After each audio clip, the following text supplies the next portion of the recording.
Rain tapped softly against the rusted tin roof of a small auto workshop on the edge of town as Daniel wiped grease from his hands and glanced at the cracked photo taped to his toolbox, him and his 6-year-old daughter, Lily, both smiling with ice cream smeared across their faces.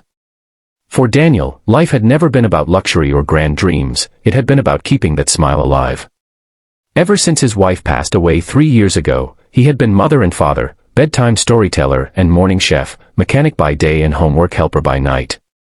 His hands were rough, his jeans always smelled faintly of oil, and his bank account rarely held more than a few $100s at a time, but his heart was steady, loyal, and unbreakable when it came to his little girl.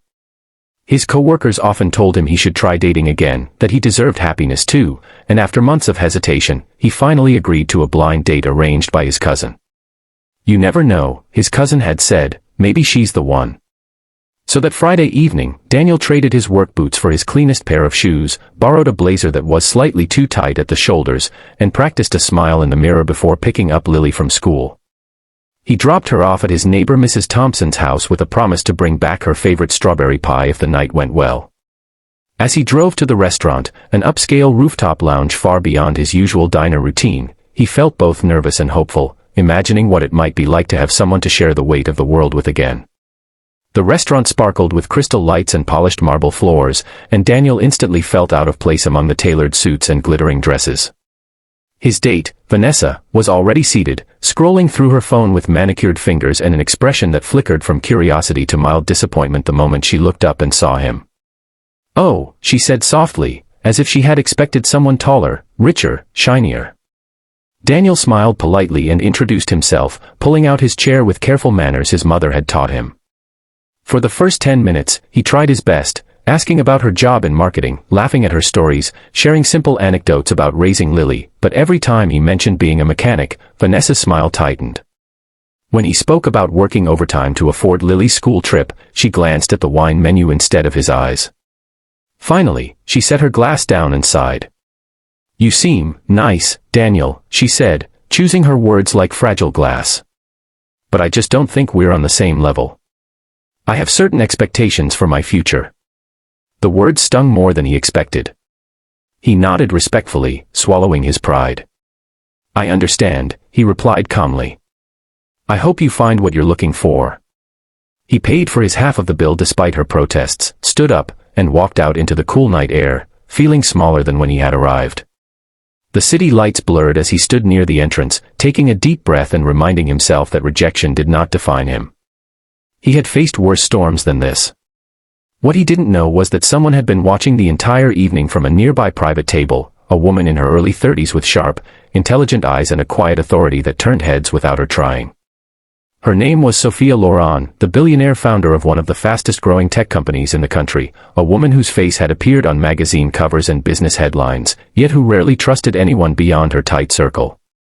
She had been meeting a potential investor that night when Daniel's date unfolded within earshot. She noticed how he listened more than he spoke, how he didn't interrupt, how he didn't lash out when dismissed. Most men she knew wrapped their ego around them like armor, this man carried humility instead. When Daniel stepped outside, Sophia surprised even herself by excusing herself from her table and following him. He was standing under the awning, staring at the rain with quiet dignity, when he heard a voice behind him. "Excuse me," she said.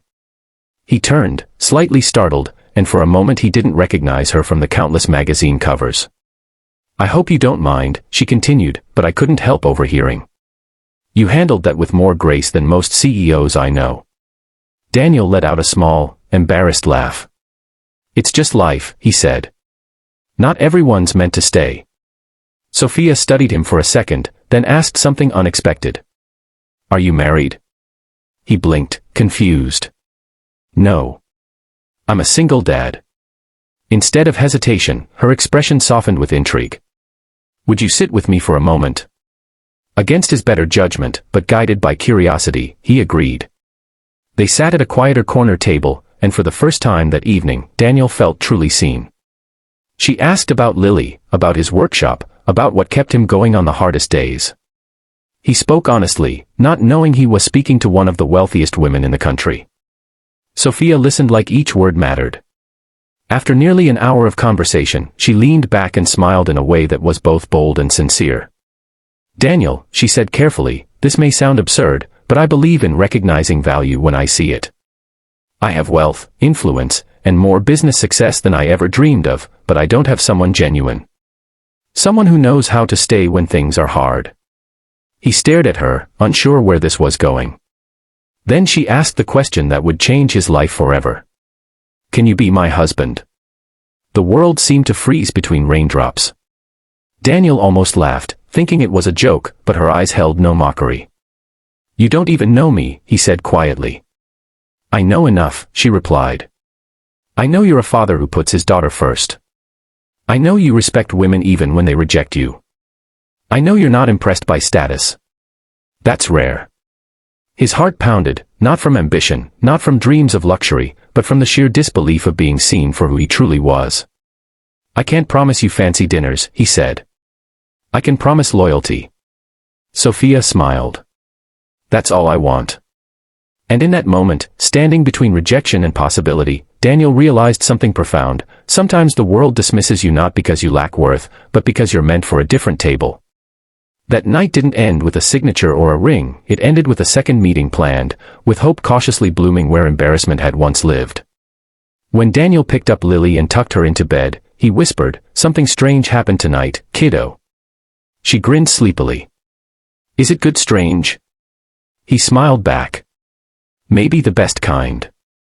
And as the rain finally stopped and the clouds parted, Daniel understood that life can turn in a single heartbeat, from rejection to redemption, from overlooked to chosen. If this story touched your heart and reminded you that your worth is not defined by someone else's expectations, make sure to subscribe to the channel, because sometimes the greatest love stories begin exactly where rejection ends, and you won't want to miss what happens next.